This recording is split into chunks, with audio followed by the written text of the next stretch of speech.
D'accord, d'accord. Voici ce qui pousse tant de femmes à détester les hommes.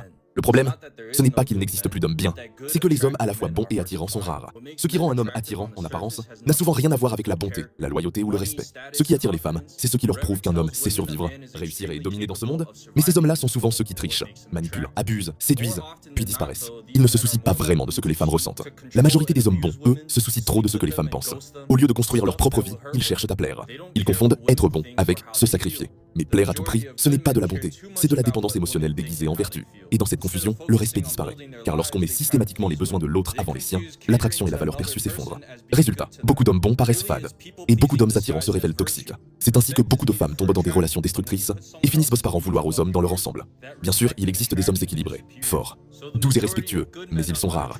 Comme des Pokémon brillants. Des hommes qui ne placent pas les femmes au-dessus d'eux, mais les respectent à égalité. Et c'est là que le discernement entre en jeu. Les femmes doivent apprendre à regarder le caractère, pas seulement les émotions, tout comme les hommes doivent cesser de se laisser aveugler par la beauté. Les deux finissent m'être blessés. Pour la même raison, avoir jugé l'extérieur avant le cœur. C'est aussi pourquoi attendre avant de s'engager intimement peut être puissant. Cela oblige chacun à révéler sa vraie nature avant d'obtenir ce qu'il veut. Enfin, une autre cause de tension vient du sentiment que les hommes dominent la société. Mais en réalité, le monde est dirigé par une minorité de puissants qui divisent hommes et femmes pour détourner l'heure. Attention du vrai problème. Hommes et femmes ont chacun leurs privilèges. Mais au lieu de se blâmer mutuellement, ils devraient chercher ensemble la cause profonde.